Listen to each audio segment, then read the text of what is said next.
Hello food lovers, today I have for you an incredibly easy and delicious almond and chickpea flour cookie recipe.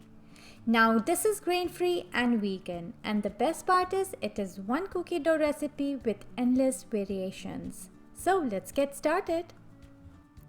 For this recipe you will need 1 cup of superfine almond flour, half a cup of chickpea flour, half a cup of sugar. For those of you who don't like it too sweet, reduce the amount of sugar. 1/4 cup of cornstarch or tapioca starch, half a cup of coconut oil. Here I'm using cold pressed organic coconut oil. Alternatively, you can use butter. 2 teaspoons of vanilla extract. Zest of 1 lime or lemon. That makes it about half a tablespoon of lemon zest. Now this is completely optional. If you want, you can skip it. And 1/8 teaspoon of salt. So let's get baking. To a bowl, add the coconut oil. Please do not melt the oil. To this, add the sugar, vanilla extract, lemon zest, and whisk it until it's light and creamy for about 2 to 3 minutes.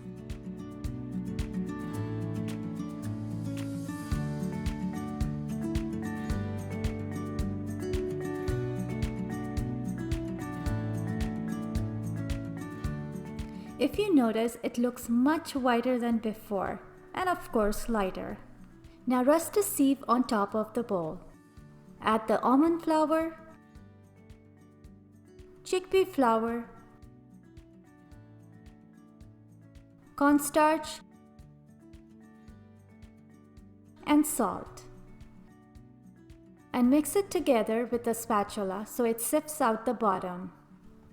By sifting, we'll get rid of the lumps, it will aerate the flour, and everything will mix well. Now go ahead and mix it.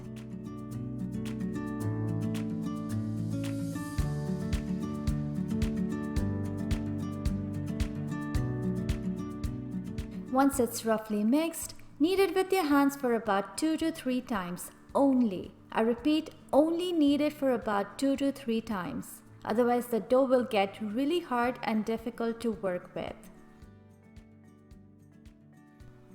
The dough is now done. If you want, you can freeze it for later use, but make sure you thaw it completely before you use it. I usually make it right away. I'll also show you a few variations of these cookies so you'll have an idea. Line a tray with parchment paper. Scoop 1 tablespoon of mixture and squeeze it into a ball.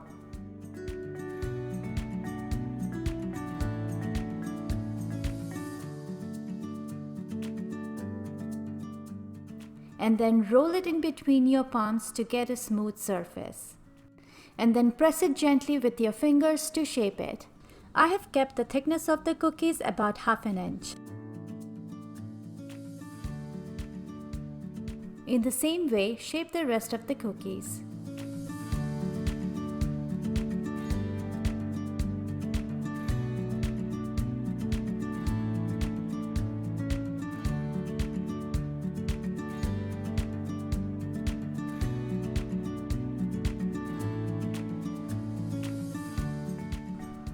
Now we'll make thumbprint cookies.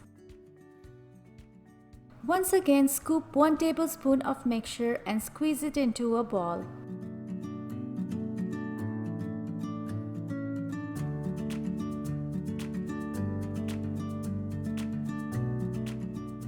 And then roll it between your palms to get a smooth surface.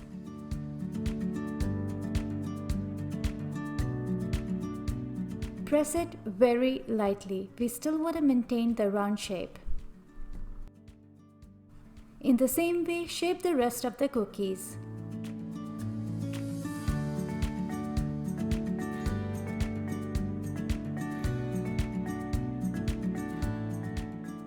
Instead of using my thumb, I have used a wooden spoon to press down each dough balls, but not all the way down. Leave 1/8 of an inch.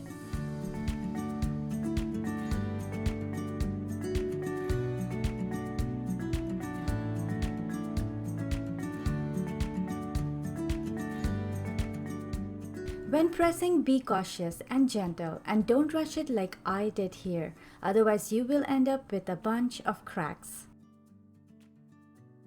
Fix any larger cracks by pinching it together. I like my cookies a little rustic, but if you want, you can go ahead and fix the cracks. Once the dough balls are prepped, fill it with any jam of your choice. Here I am using raspberry jam.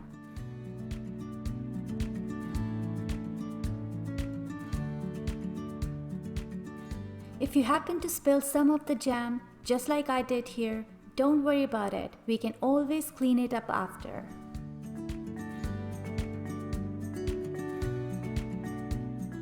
There you go. So simple, so easy. Now this recipe makes about 14 to 15 cookies.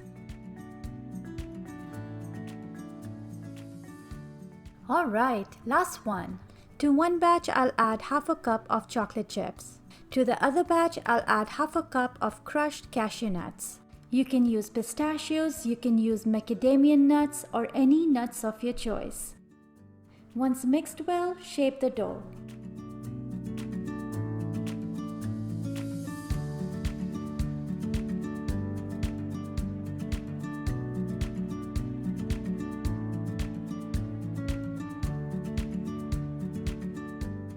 Preheat the oven to 325 degrees Fahrenheit.